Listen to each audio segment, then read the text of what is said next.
Tanguay Électronique, en première ligne.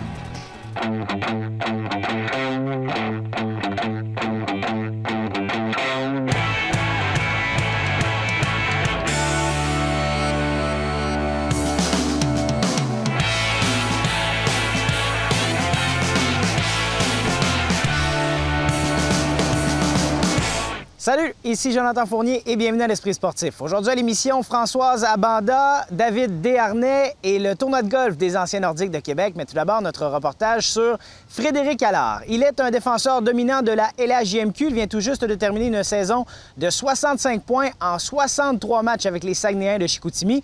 Il est déjà repêché par les Prédateurs de Nashville. Il est de passage chez lui, donc ici même à Québec cet été pour s'entraîner.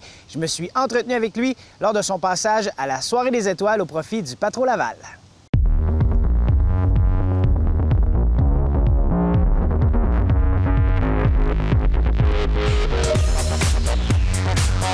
Frédéric, on prend des nouvelles un peu de ton entraînement. Tu viens tout juste de revenir du camp de développement? Oui, je suis revenu. J'étais une semaine à Nashville au camp de développement. Cet été, je m'entraîne avec Patrick Delisle et Hubert Genet à Limoilou. Moi et Guillaume Maston, on est les deux avec deux entraîneurs. Fait qu'on trouvait que c'était très bien pour nous de s'entraîner un peu plus privé. Je vais avoir besoin d'avoir un gros step dans mon, comme on dit, dans mon entraînement pour pouvoir être prêt pour le prochain niveau l'an prochain. Tu as de l'entraînement sur glace aussi à Québec? Oui, on s'entraîne sur glace avec Yannick Tremblay, c'est un ancien professionnel. Je vais avec une fois par semaine. Puis on a une ligue le lundi avec une couple de gars qui s'en vont jouer dans le pro l'an prochain. Fait on reste actif l'été.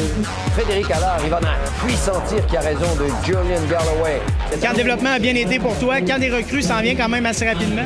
Oui, le camp de développement, l'organisation était vraiment contente de moi. Quand les recrues, c'est au mois de septembre. J'espère après ça jouer encore un ou deux matchs en concours comme j'ai pu faire l'an passé. Comment tu te perçois dans l'avenir? C'est quoi la prochaine étape? Ça va être ça, je vais en prendre 1 ou 2 ans à l'américaine pour apprendre à me développer, puis apprendre à connaître c'est quoi être un professionnel, je pense. Habiter seul, faire ta bouffe, des affaires comme ça. Fait que c'est sûr, je vais y aller une étape à la fois, mais j'ai hâte d'atteindre la grosse étape. C'est un gars du Patro Laval, une chaude main d'applaudissements pour Frédéric Allard. En tant que gars de Québec, le Patro Laval, toi, tu connais ça vraiment bien? Oui, mes parents ont été toute leur jeunesse. Moi, j'étais à ma jeunesse, j'étais à moniteur là 2 ans. Fait que pour moi, le Patro Laval, c'est une des affaires qui m'ont appris le respect des affaires comme ça. Fait que redonner au Patro Laval, ça va être tout le temps une affaire pour moi qui est précieuse. Merci beaucoup.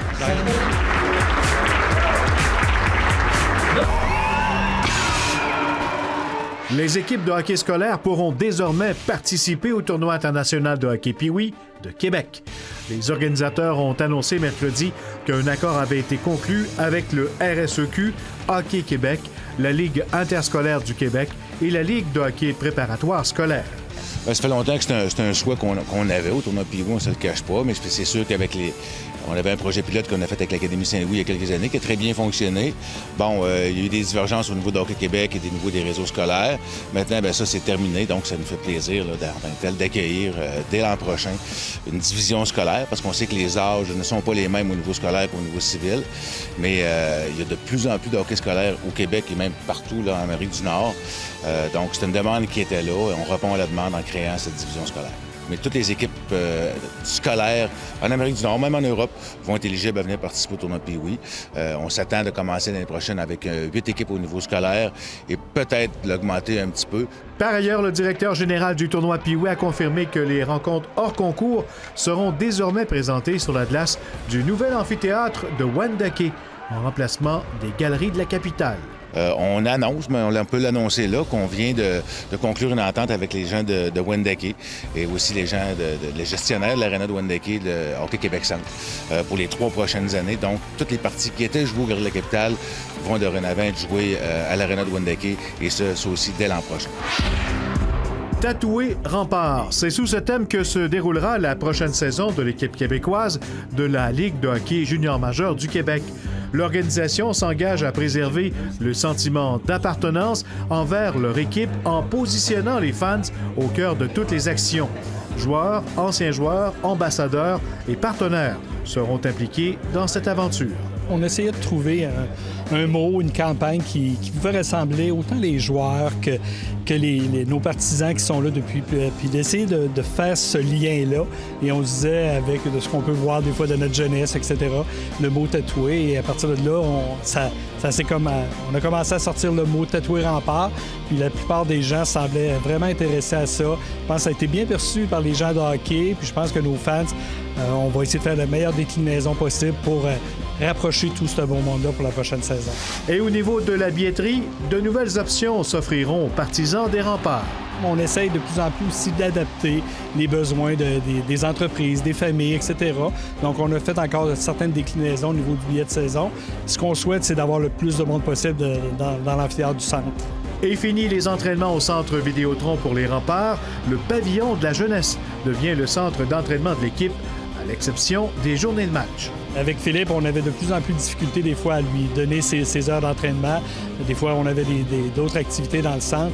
Donc, on est arrivé, de fait 2 ans qu'on avait le camp d'entraînement là. Donc, on a décidé de poursuivre notre association avec Exposité de la Ville, de faire la plupart des entraînements de 9h à 11h pour la prochaine saison.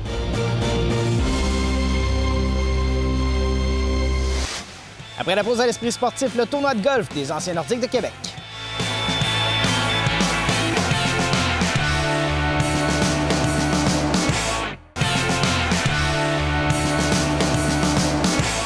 Aujourd'hui même se tenait la 9e édition de l'Omnium des Anciens Nordiques de Québec, un tournoi de golf au profit de la Fondation Maurice Tanguay qui vient en aide aux jeunes handicapés. 180 golfeurs sur place qui ont réussi à amasser plus de 75 000 $ pour la Fondation. J'en ai profité pour discuter avec 2 anciens nordiques, Alain Côté et Dave Pichette.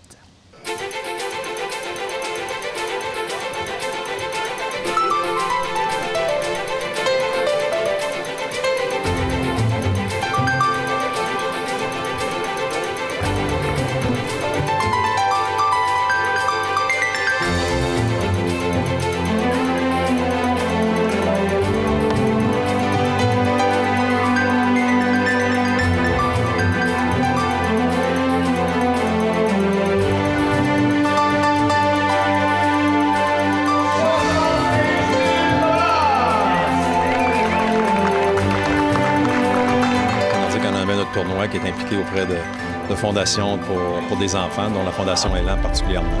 Alors pour nous, les joueurs, c'est toujours un plaisir de s'associer avec la Fondation de Maurice Tanguay, particulièrement aider des jeunes enfants dans le besoin, des enfants qui ont des difficultés physiques et tout. Alors pour nous, c'est un naturel, on l'a toujours fait, puis on l'a fait lorsqu'on était joueur aussi, on s'impliquait beaucoup avec des hôpitaux et tout ça. Alors pour nous, c'est une continuité de ce qu'on a commencé il y a plusieurs années, disons. Quinzaine d'anciens nordiques avec nous aujourd'hui ou à peu près. Est-ce que c'est pas vraiment des gens que vous croisez dans la vie de tous les jours? Là? On les voit quelques fois par année, entre autres ici. C'est ça. Oui, effectivement. Ben, ceux-là qui sont à Québec, on les croise. Dave, Pierre, Marc, Bodé, les gars, on les croise de temps en temps. Mais il y en a d'autres qu'on croise moins. Wally à Montréal, il vient nous voir. Paulin Bordelot, il est pas venu au début, puis là, ça fait 4-5 ans qu'il vient en ligne. Dans le dossier du retour des Nordiques, à pareille date, à peu près à toutes les années, il y a tout le temps des rumeurs, tout le temps un peu de mouvement, tout le temps des choses qui se disent. On a l'impression que cette année, c'est un peu à off, c'est un peu au neutre. Oui, bien, particulièrement le fait que Las Vegas est rentré dans la Ligue cette année, dans une nouvelle franchise, c'est sûr que ça refroidit un petit peu les amateurs, si on veut, d'avoir un club revenir à Québec. Puis, mais je pense que faut pas désespérer, mais c'est sûr qu'à un moment donné, je pense que ça va peut-être plus passer par une relocalisation d'un club qui est en difficulté, qu'à un moment donné, la Ligue veut relocaliser un club assez rapidement. Je pense que Québec est prêt à avoir un club à Québec. On a les installations, on a les propriétaires potentiels qui sont là, qui attendent Québécois. Alors, je pense qu'il faut être patient, mais c'est bien sûr qu'on s'aperçoit que c'est pas nécessairement facile d'avoir un club. Ça a peut-être refroidi pas mal tout le monde, je pense, l'année passée, quand Québécois ils ont choisi Vegas, puis Québécois n'a pas continué dans le portrait pour une expansion, pour plein de choses aussi, là. Fait que c'est ça. Fait qu'on dirait qu'on est comme dans entre deux, peut-être. Là. Je crois toujours que ça va arriver éventuellement, mais je pense que ça va être encore à long terme, si je peux me parler comme ça. Est-ce que vous sentez qu'il y a un petit peu de découragement dans l'air? Pas nécessairement chez les anciens Nordiques? Peut-être pas de découragement, mais les gens, c'est sûr, ils sont déçus d'avoir vu Las Vegas rentrer dans la Ligue nationale et pas Québec en même temps. Mais je pense que c'est pas nécessairement négatif. Il faut rester positif et puis sûrement qu'on espère qu'un jour le club va revenir. Je pense que les amateurs le désirent énormément. Et puis Québécois aussi, je pense qu'ils sont prêts à avoir un club puis à avoir une rivalité qu'on avait avec Montréal qui était extraordinaire.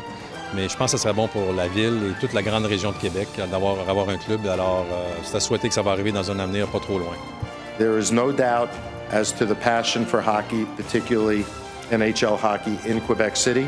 Quand il y a eu cette conférence de presse-là de Bettman pour dire que Vegas avait son équipe et que Québec était comme retardé. Il disait tout le temps retardé. Ça fait que, à un moment donné, c'est étonnant. S'il nous disait, regarde, on n'aurait pas d'équipe. Moi, ça serait clair, ça serait fait, mais là, c'est pas encore clair.